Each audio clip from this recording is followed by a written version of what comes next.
608쪽에 주애날 47을 펼쳐주시기 바랍니다.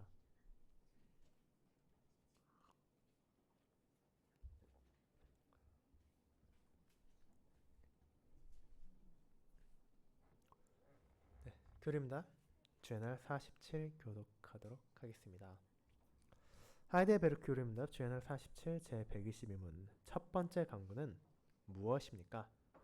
아버지의 이름이 거룩히 여김을 받으소서이며 그 뜻은 다음과 같습니다. 무엇보다 먼저 우리가 아버지를 바르게 알게 하여 주시며 아버지의 전능하신 능력과 지혜와 선하심과 의와 자비와 진리를 밝히 드러내시는 아버지의 모든 일에서 아버지를 거룩히 여기고 영광스럽게 하고 찬양하게 하여 주소서. 또한 아버지께서 우리가 우리의 모든 삶, 곧 생각과 말과 행동을 관리할 수 있게 하여 주셔서 아버지의 이름이 우리 때문에 더럽혀지지 않고 오히려 항상 높임을 받고 찬양 받으실 수 있게 하여 주소서. 네. 말씀 묵상 후에는 니케아 신경을 통해 우리의 신앙을 함께 고백하는 시편 115편 5, 6, 7절을 이어서 부르도록 하겠습니다.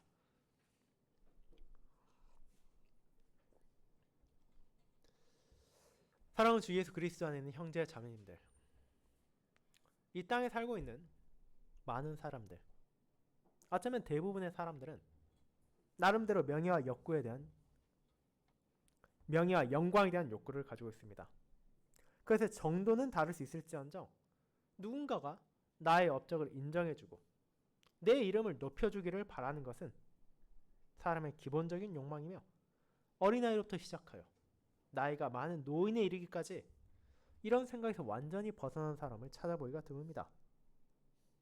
그리고 이 세상은 그런 사람들의 바람을 반영하여 과거의 위인들의 이름을 기념하고 언젠가는 당신도 그런 사람들처럼 역사에 길이 남을 이름을 가질 수 있다고 속삭이고 교회에 다니는 저와 여러분을 포함 신자들에게도 동일한 유혹들이 계속해서 찾아옵니다. 나를 높이고 내 업적을 남기고 내가 인정받는 것을 원하라는 것입니다. 하지만 주님께서는 자신의 제자들에게 그리고 저희들에게 기도를 알려주시며 우리가 무엇보다 먼저 구해야 할 것이 어떤 것인지를 전해주셨습니다. 그것은 나의 이름이 높아지는 것이 아닙니다. 우리의 기도를 받으신 유일하신 분, 우리의 하늘 아버지 되신 하나님의 이름이 거룩히 여김을 받으시오며 라는 간구를 드리라는 것입니다. 이를 통해 예수님께서는 성도가 기도에 놀라운 특권을 얻자마자 아버지를 향해 나의 모든 사사로운 필요를 구하게 하지 않으시고 먼저 지금 우리가 기도를 드리는 하늘 아버지의 이름이 온 땅에 거룩하게 드러나기를, 그분의 이름에 합당한 영광이 돌려주고 그분을 향한 찬양이 멈추지 않는 것을 구하게 하십니다. 오늘 우리가 함께 읽은 시편 115편이 그와 같은 간구가 어떠한지를 잘 보여주고 있습니다. 이방의 위협과 조롱을 마주한 언약 백성은 눈에 보이는 거대하고 화려한 우상을 숭배한 세상에게서 박해와 비난을 받았습니다. 그 비참하고 괴로운 상황에서 시편의 저자는 형제 자매들과 함께 무엇을 구합니까? 그는 우리를 영광스럽게 해달라고 기도하는 것이 아니라 우리는 어떤 영광도 받을 자격이 없사오니 오직 주님 이름에만 영광을 돌리게 해달라고 기도합니다. 그분만이 모든 찬양을 받으시기에 합당하시며 그분만이 모든 높임을 받으시기에 합당한 분이기 때문입니다. 그것이 주애날 47이 고백하는 주기도문의 첫 번째 간구의 핵심이기도 합니다. 저는 그와 같은 기도의 내용을 아버지의 이름에 영광을 구하는 기도라는 제목으로 설교하고자 합니다. 하늘 아버지의 자녀로서 우리가 마땅히 드려야 할 이 간구를 세 부분을 통해 살피며 우리의 기도 가운데 하나님께 영광을 돌리는 부분이 미흡하지 않도록 우리 자신을 돌아보고 그분께 영원한 찬양을 돌리는 저와 여러분이 되기를 소망합니다. 이를 첫 번째, 내 영광을 구하지 않는 기도. 두 번째, 아버지께 합당한 영광을 구하는 기도. 세 번째, 아버지께 영원히 영광을 돌리는 기도가 바로 그것입니다. 먼저 첫 번째, 내 영광을 구하지 않는 기도에 대해 알아보도록 하겠습니다. 형제자매 여러분, 앞선 우리는 주님께서 우리에게 기도를 어떻게 드려야 하는지를 알려주신 주기도문을 살펴보는 첫 부분을 가졌습니다. 이는 저를 포함하여 어쩌면 많은 성도들이 별다른 생각 없이 사용하게 되는 기도의 시작인 하나님을 어떻게 부르느냐와 연관이 있습니다. 주님께서는 구약의 성도들로서는 감히 상상도 할 수 없었던 놀라운 칭호인 하늘에 계신 나의 아버지라는 표현을 통해 우리가 하나님을 부르게 하시고 그 안에 담겨있는 놀라운 복음의 위로를 전해주셨습니다. 그의 가르침은 분명 하나님을 향한 우리의 기도의 자세를 바로잡게 합니다. 가장 먼저 우리는 하나님께 기도를 드리지만 그 하나님을 이제는 아버지라 부르며 나아갈 수 있게 되었기 때문입니다. 본래 사람은 자신의 죄로 말미암아 하나님께 무언가를 부탁할 자격이 없을 뿐 아니라 오히려 그분의 공의로운 심판만을 받아 마땅한 죄인이었습니다. 그렇게 우리가 나 자신을 바라볼 때 그런 기도를 드리기는커녕 아담과 하와가 그러했던 것처럼 하나님을 피해 숨어야 할 것 같은 느낌을, 두려움을 가질 수밖에 없을 것입니다.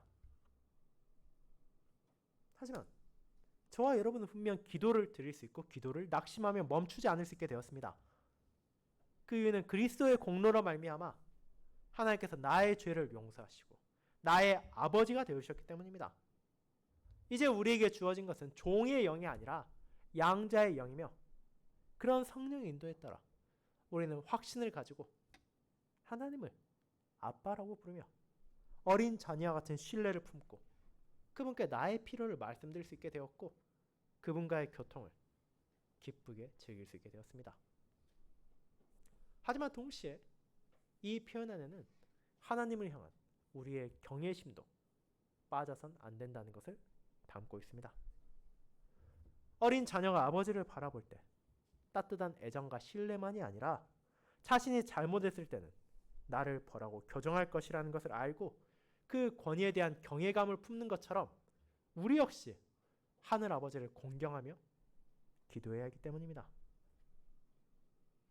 그분께서는 지상의 아버지와 달리 어떤 부족도 결핍도 없으시며 온전히 거룩하고 공의로운 분이시기에 그분을 향한 합당한 경외가 우리의 기도 가운데 빠져서는 안 되는 것입니다.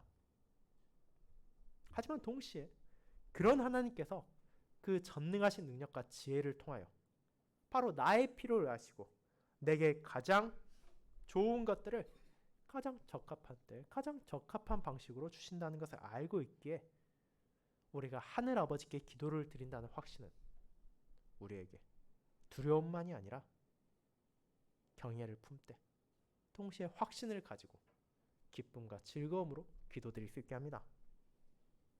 그리고 마지막으로 그런 하나님께서는 바로 우리의 아버지십니다. 그분을 아버지로 모시게 된 것은 나라는 한 개인만이 아니라 우리 옆에 있는 교회의 모든 지체도 그러합니다. 그렇게 우리는 세상의 기준에 따라 편을 나누고 분열하는 것이 아니라 주님의 한 가족이 되었음을 기억하며 서로의 필요를 위해 기도하고 서로의 아픔을 위로하며 서로의 기쁨을 함께하는 공동체로서 하나님께 기도로 나아가는 것입니다. 그렇게 하늘에 계신 우리 아버지께 기도를 드린다는 자각을 갖추게 하신 후 예수님께서는 그런 기도 안에서 대체 무엇을 구해야 하는지를 6개의 강구로 나누어 알려주십니다. 그런데 여기서 우리가 주의해야 할 필요가 있습니다. 그것은 바로 하나님께 기도를 드릴 때 그분의 이름을 부른 직후에 곧바로 내 욕망을 충족시키기 위한 목록을 언급하고 내 이름의 영광을 구하고자 하는 충동입니다. 하나님을 나의 아버지로 부르지만 하늘에 계신 아버지이심을 망각하고 마치 내가 고집을 부리고 내가 때를 쓰면 어쩔 수 없이 내가 바라는 것을 들어주는 이 땅의 부모와 같이 하나님을 대하려 하는 것입니다. 그것은 하나님이 내 삶의 주인이시며 그분의 말씀이 내 모든 언행의 유일한 기준이 되어야 한다는 고백에서 우러나오는 것이 아니라 일단은 내가 잘 살고 내가 성공하며 내 자존심을 채우는 것이 가장 중요하다는 죄성에서 기인한 왜곡된 생각입니다. 하지만 예수님께서는 이 첫 번째 강구를 통하여 우리가 가장 먼저 무엇을 구해야 하는지, 그리고 더 나아가 우리의 삶의 가장 중요한 목적은 과연 무엇인지를 알려주십니다. 그리고 그것은 나의 무언가를 위한 것이 아닙니다. 우리는 하나님의 이름이 거룩히 여김받으시길 가장 먼저 구해야 합니다. 그것이 나의 삶의 목적이 되기를 갈망해야 합니다. 하늘 아버지의 자녀들이 드리는 첫 번째 간구는 놀랍게도 그와 같이 나의 이름과 나의 영광과 나의 욕망을 내려놓는 자기 부인에서 시작하는 것입니다. 교림답이 112문답에서 인용하고 있기도 한 앞서 읽은 시편 115편의 1절은 그와 같은 자기 부인이 어떠한 것인지를 장엄하게 고백합니다. 시편 115편 1절은 다음과 같습니다. 여호와여, 영광을 우리에게 돌리지 마옵소서. 우리에게 돌리지 마옵소서. 오직 주는 인자하시고 진실하심으로 주의 이름에만 영광을 돌리소서. 시편은 그 시작에서부터 우리에게 돌리지 마옵소서라는 자기 부인을 두 차례에 걸쳐 반복하여 강조합니다. 이것은 그저 사람들에게 보이기 위한 형식적인 겸손이 아닙니다. 오히려 주님 외에는 이 땅에 그 어떤 존재를 하더라도, 아무리 언약 백성이라 하더라도 영광을 받을 어떤 자격도 없다는 것을 보이는 고백입니다.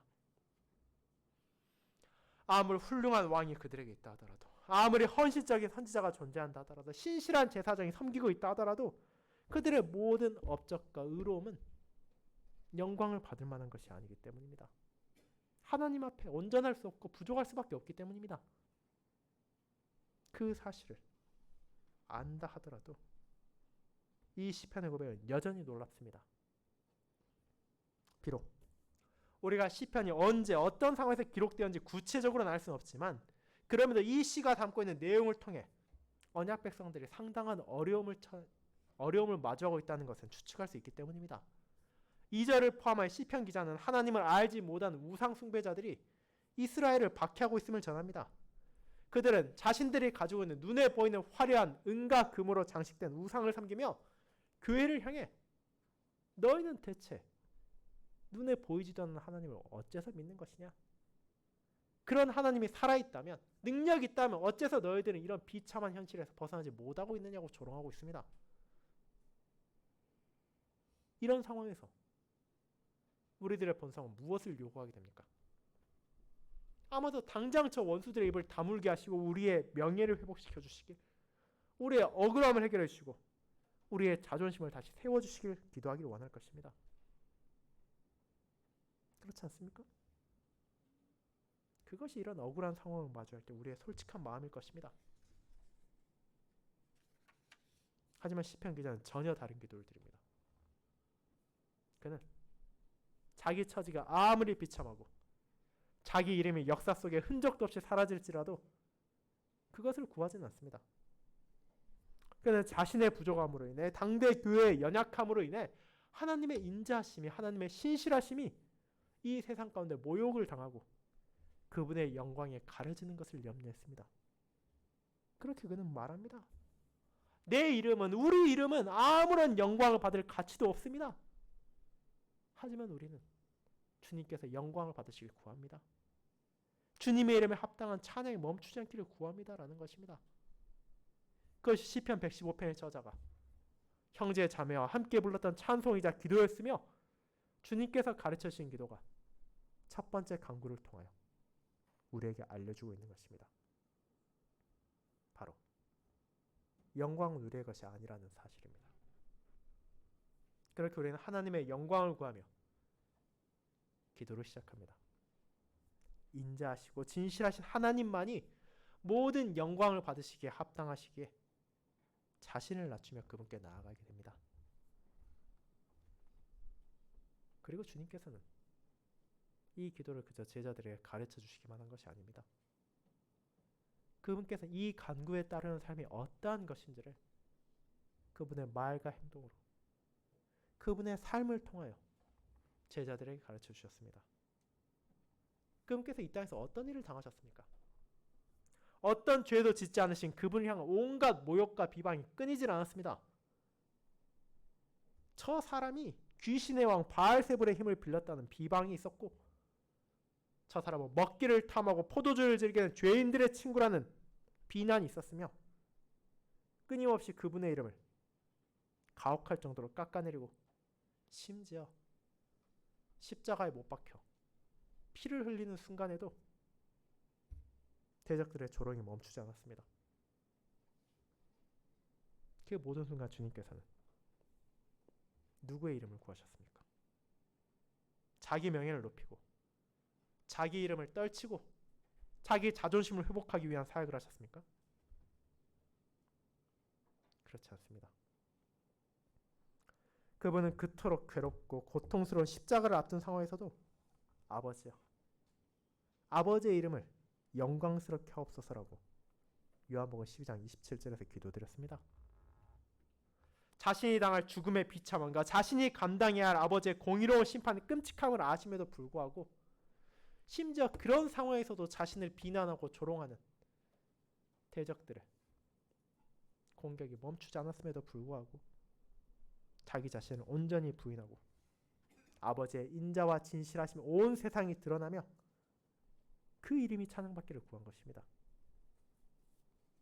그런 그리스도의 은혜 안에서 이제 우리 역시 아버지께 그분의 거룩함을 구하는 기도를 드릴 수 있게 되었습니다.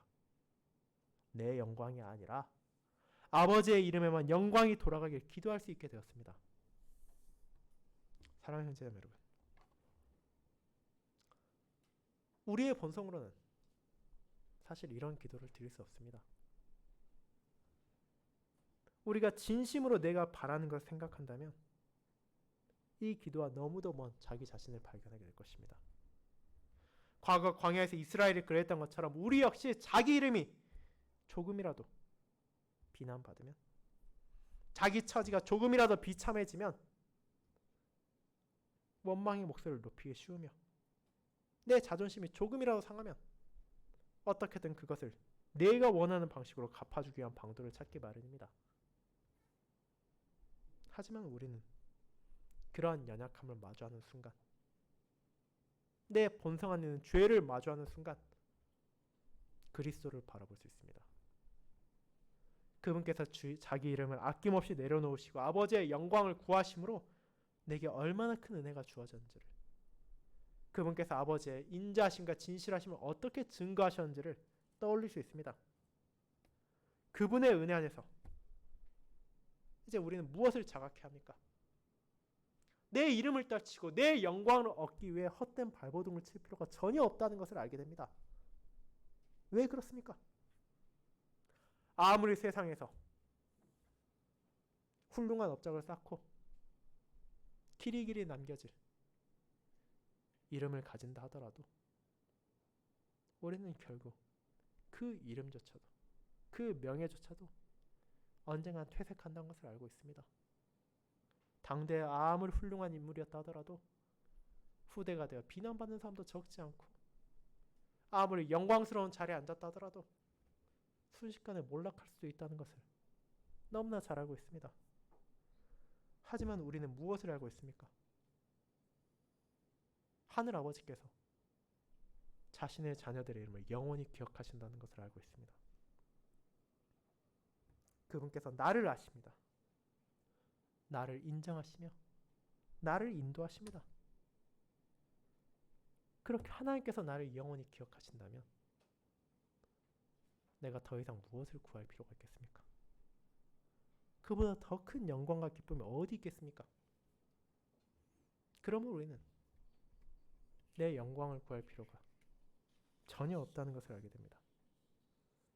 오직 하늘 아버지의 영광을 구하는 것이 우리의 가장 큰 바람이며 기쁨이 되게 되는 것입니다. 이제 우리는 첫 번째 강구를 통해 내 이름의 영광을 구하던 자리에 오직 아버지께 합당한 영광을 구하는 마음을 체험할 수 있습니다. 그분만이 모든 영광을 홀로 받으시기에 마땅하시기 때문입니다. 그리고 그 부분을 이제 이어진 두 번째 대제에서 함께 살펴보도록 하겠습니다. 두 번째, 아버지께 합당한 영광을 구하는 기도가 바로 그것입니다. 성도 여러분, 그렇게 우리는 주님께서 가르쳐 주신 진리에 따라 내 이름의 영광을 구하자는 철저한 자기 부인으로 기도를 시작하게 됩니다. 그리고 그 빈자리를 채우는 것은 다른 무언가가 아닙니다. 자기 영광을 구하지 않는 신자는 그 영광을 마땅히 받으셔야 할 유일하신 한 분 하나님께 합당한 영광을 돌리고자 하는 것을 자기 마음에 채워넣기 때문입니다. 그렇다면 우리가 아버지께 합당한 영광을 돌리기 위해 무엇을 해야 합니까? 그저 입으로 아버지를 사랑합니다, 아버지께 영광을 돌립니다 라고만 말하면 됩니까? 그렇지 않습니다. 우리가 어떤 대상에게 합당한 대우를 하기 위해서는 당연히 그 존재가 어떠한지를 알아야 하기 때문입니다. 거칠으로만 좋은 말하고 칭찬하는 것이 아니라 내 마음에서 우러나오는 진심으로 상대를 대하고 합당히 대하기 위해서는 그가 정말로 어떤 일을 했고 어떤 능력을 가지고 있으며 어떠한 존재인지를 알아야 할 필요가 있는 것처럼 우리가 정말로 하나님께 합당한 영광을 돌리기를 원한다면 그런 하나님에 대해서 알기를 갈망해야 합니다. 그 부분을 122문단 역시 놓치지 않고 있습니다. 122문단은 그 뜻에 대해 무엇보다 먼저 우리가 아버지를 바르게 알게 하여 주시며 라고 고백하기 때문입니다. 우리가 정말로 하나님의 이름이 거룩히 여김 받기를 원한다면 그분께 합당한 영광을 돌리기 위해 그분이 어떤 분이신지를 알아야 하고 우리는 그것을 오직 그분께 주신 말씀인 성경을 통해서 깨닫게 됩니다. 나의 하늘 아버지께서 얼마나 놀라운 일을 행하셨는지 어떠한 성품을 가졌는지를 바르게 깨달을 때만 우리는 억지로 하나님께 아부를 하는 것이 아니라 진심으로 그분을 찬양하고 감사하며 영광을 돌릴 수 있게 되기 때문입니다. 시편 115편의 저자도 이 부분을 분명히 선언합니다. 세상의 불신자들은 하나님이 어떤 분이신지를 모르기에 그분께 영광을 돌리지 않습니다. 그들은 아니 대체 눈에 보이지도 않는 신을 누가 믿을 수 있냐고 말하면서 언약 백성을 조롱하고 그들 눈에 보이는 그들이 손으로 만질 수 있는 우상을 숭배합니다. 하지만 시편 기자는 자신의 형제 자매와 함께 고백합니다. 오직 우리 하나님은 하늘에 계셔서 원하시는 모든 것을 행하셨나이다. 3절입니다. 그 하나님께서는 하늘에 계신 분이십니다. 이 땅의 방식으로 제한하거나 통제할 수 없는 분이십니다. 지상의 피조물이 어떤 행동을 한다 하더라도 그분의 뜻을 바꿀 수 없습니다. 그분은 만왕의 왕으로서 하늘에 계신 거룩하신 절대자이십니다. 자신이 원하시는 것을 하시고 자신의 뜻에 따라 정하신 것을 조금의 차질도 없이 이루어 가십니다.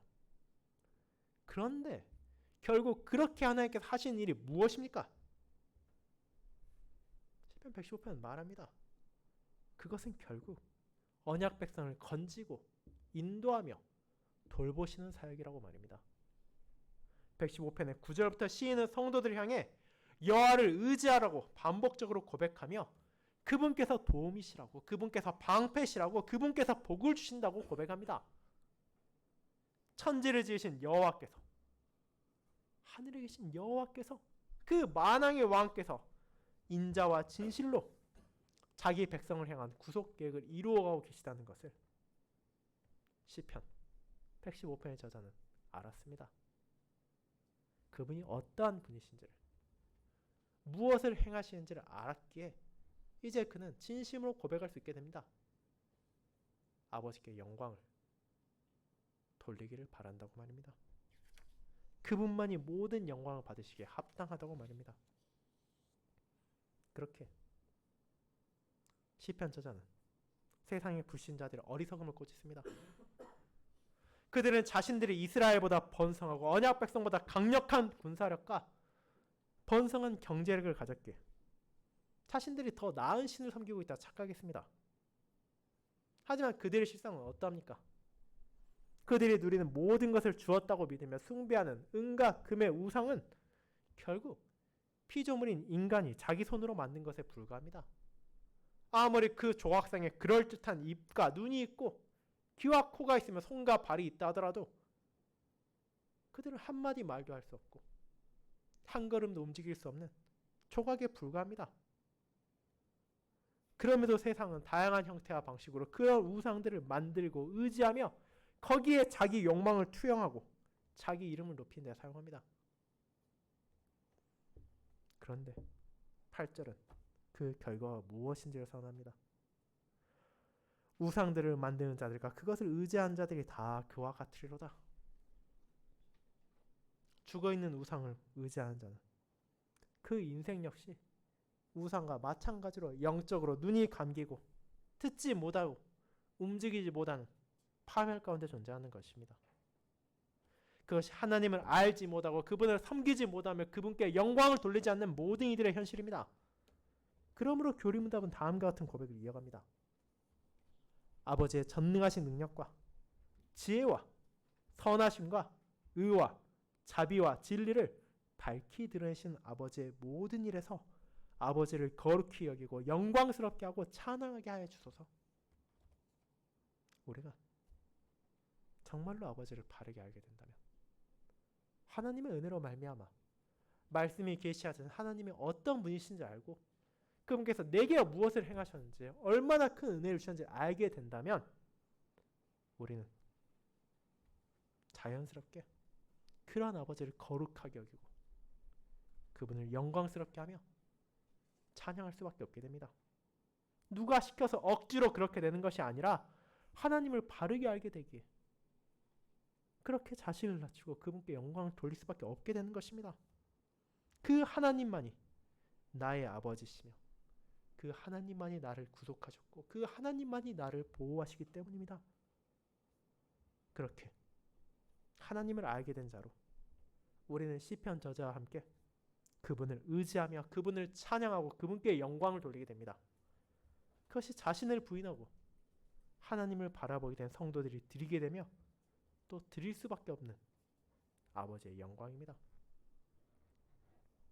사랑하는 성도 여러분, 그렇게 세상의 우상을 섬기는 자들과 다르게 하늘에 계신 아버지를 향한 예배를 드립니다. 이 땅은 과거에도 지금도 다양한 방식의 우상을 만들고 있습니다. 그 우상들을 만들고 그 우상들을 섬기며 그들과 함께하지 않은 신자들을 조롱합니다.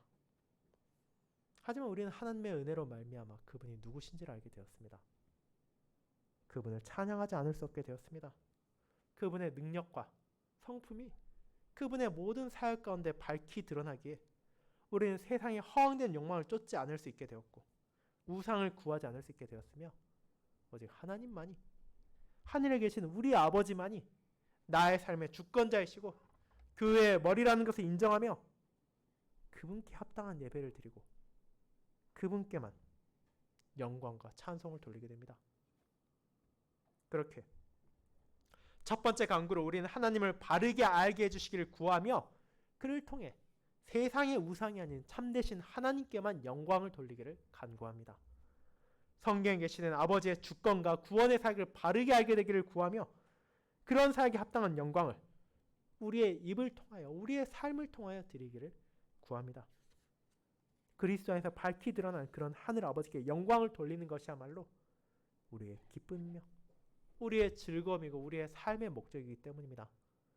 그렇게 하나님을 알고 그분을 찬양하는 성도는 이제 그와 같은 고백이 주일의 공적인 예배에서만 나타나는 것이 아니라 우리의 삶의 모든 순간에 영원히 이어져야 함을 깨닫게 됩니다. 그것이 우리를 마지막 대지로 인도합니다. 세 번째, 아버지께 영원히 영광을 돌리는 기도가 바로 그것입니다. 여러분, 이제 우리는 이 첫 번째 간구를 통하여 나의 영광을 구하는 기도를 드리지 않게 됩니다. 하늘 아버지만을 바르게 알기를 구하고 그분의 성품과 사역을 거룩히 여기며 찬양하기를 기도합니다. 그렇다면 이제 이 고백은 우리의 삶을 어떻게 변화시킵니까? 우리는 어떠한 모습으로 하늘 아버지의 이름을 진정으로 거룩하게 여기기를 바란다는 갈망을 드러내게 됩니까? 그것은 우리의 구체적인 일상의 삶 가운데서도 멈추지 않고 나타나게 됩니다. 우리는 특정한 시간에만 혹은 특별한 장소에만 하나님께 영광을 돌리는 것이 아니라 진실로 영원히 아버지께 영광을 돌리기를 구합니다. 이것이 122문단의 마지막 단락이 고백하는 바이기도 합니다. 또한 아버지께서 우리가 우리의 모든 삶, 곧 생각과 말과 행동을 관리할 수 있게 하여 주셔서 아버지의 이름이 우리 때문에 더럽혀지지 않고 오히려 항상 높임을 받고 찬양 받으실 수 있게 하여 주소서. 하나님의 자녀는 나를 위한 삶이 아니라 아버지를 위한 삶을 나의 일상 가운데서 살아가야 합니다. 물론 주일의 공적인 예배는 정말로 중요하고 그 안에서 바치는 찬양과 기도는 하나님께 영광을 돌리는 데 있어 빼어놓을 수 없는 부분이지만 거기에서만 멈추면 안 된다는 것입니다. 예배를 마치고 우리가 집으로 돌아가는 길로부터 시작하여 또 다음 주일 예배를 드리기 위해 교회로 들어오는 그 순간까지도 우리는 하늘 아버지의 이름이 존중을 받고 높임을 받으시길 원합니다. 그것은 내 일상에서 내 입에서 나오는 말을 통해서도 내 손과 발로 행하는 행동을 통해서도 심지어 누구도 알 수 없는 내 머릿속에 있는 생각과 내 마음을 통해서까지도 멈추지 않는 것입니다. 이 부분을 시편 115편 역시 놓치지 않았습니다. 여호와께서 어떤 분이시며 그분께서 무엇을 행하셨는지를 고백한 후에 이 시는 어떻게 마칩니까? 하나님을 알지 못하며 우상을 숭배하는 죽은 자들이 그분을 찬양하지 못한다는 것을 선언한 후 그와 대조되는 그분을 알게 된 언약 백성들, 즉 우리는 어떠한지를 18절에서 이렇게 고백합니다.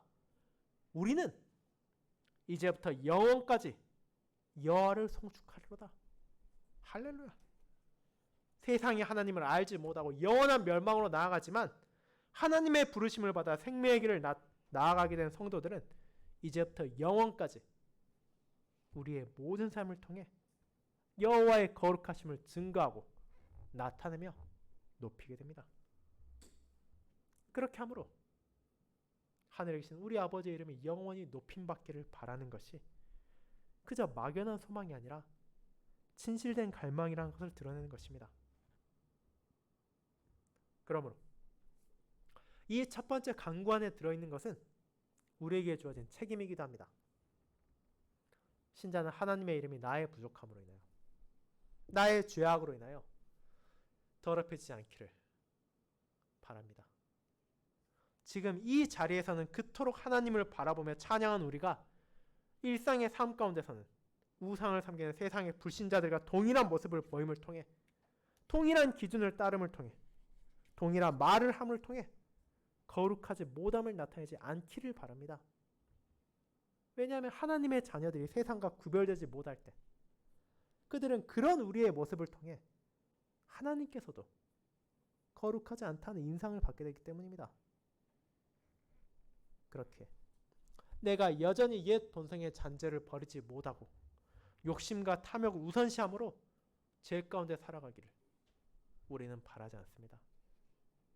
그 모든 것이 이 땅에서 하늘 아버지를 반영해 나의 삶이라는 것을 알고 세상이 나를 통해서 하나님을 찬양할 수 있기를, 나의 모든 것이 진정 하나님의 뜻에 따라 다스림 받을 수 있기를, 내 아버지께 합당한 영광을 돌리는 방향으로 내가 나아갈 수 있기를 구하며 그런 나를 아버지께서 선하게 인도해 주시기를 이 기도로 구하는 것입니다.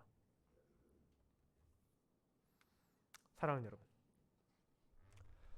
그렇게 이 첫 번째 간구는 내 힘으로 아버지께 영광을 돌리겠다는 인간적인 다짐이나 선언이 아닙니다.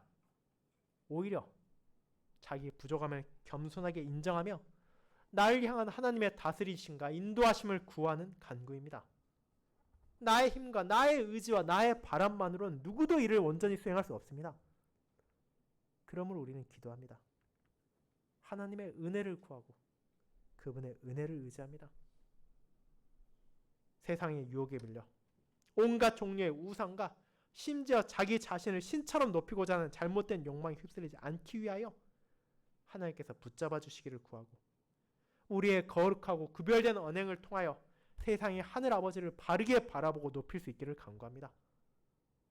그 모든 것이 성령께서 나를 새롭게 하시고 나를 인도하시며 나를 일깨워 주실 때만 가능하기에 우리는 하늘 아버지의 이름이 거룩히 여김을 받기를 위한다는 기도 안에서 나를 향한 그분의 다스림까지도 강구하는 것입니다. 이 놀라운 강구를 진심으로 바라는 저와 여러분이 되기를 소망합니다.